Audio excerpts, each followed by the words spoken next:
Her death wasn't for no reason. Taylor Sheridan's 1944 update makes Alex's fate a worse mistake than Kevin Costner leaving Yellowstone. Was this the path Taylor Sheridan had in mind for this beloved character, or was this just another misstep in an otherwise carefully crafted world? Sometimes life hands you lemons, and sometimes it hands you the sourest of oranges. Taylor Sheridan's decision to kill off Alex in 1923 left fans with more than just a bad aftertaste. Come on, this was a character that was carved out with such grit, rawness, and depth, only to have her meet an unceremonious end with what some would say is no real purpose. While Elsa's death in 1883 was pivotal, pushing the narrative of the Dutton Ranch forward, Alex's demise just feels unnecessary. For many of us, there's a real question here. Why invest so much in shaping Alex into a strong, fierce woman, only to take her away before her story truly began? She went from a character who waited in the truck for a rescue to one who fought tooth and nail for survival. 1923 Season 2 Finale. Why Alex's death feels unnecessary. As much as we try to remind ourselves that the storytelling in Yellowstone and its prequels has never been afraid to make bold decisions, Alex's, Julia Schlepfer, death just doesn't sit right with us. Sure, Elsa's death in 1883 set the stage for the legacy of the Duttons and their ranch, but Alex's death feels like a punch below the belt without a real payoff. Maybe it's because she was one of the few characters in 1923 that had real promise, offering not just strength but a future with Spencer, a chance to solidify the modern family of the Duttons.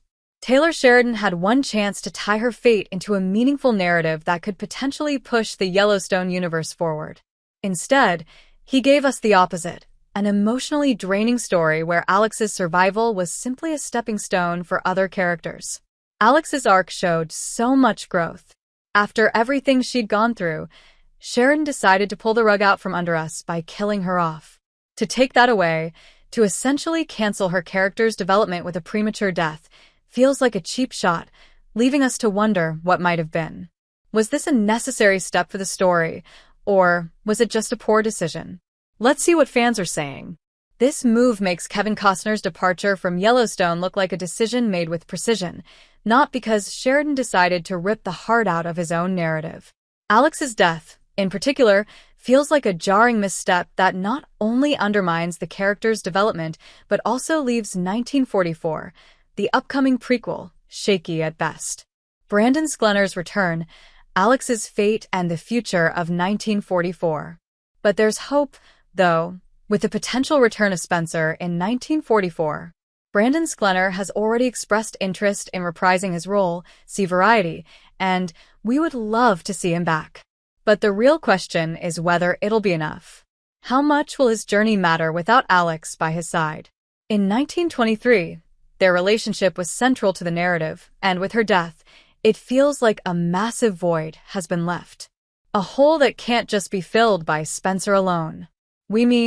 Spencer and Alex were meant to carry the torch forward, to solidify a new chapter of the Dutton legacy. Jack and Elizabeth don't seem to have the grit needed to carry on. They might have the bloodline, but they lack the strength that Spencer and Alex possessed. This is not just about Alex.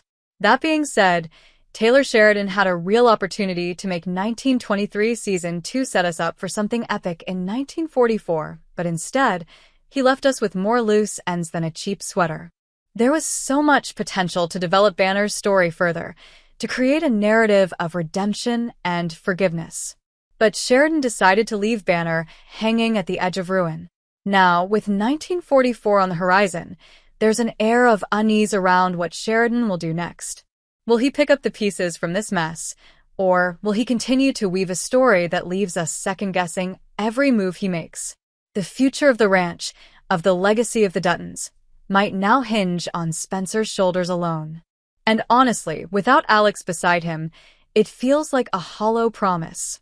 The ranch, as fans like to speculate, might rightfully belong to Jack, but we wonder if that inheritance would even matter. If Jack's children are anything like him, incapable and weak, the ranch might find its way to Spencer and his heirs.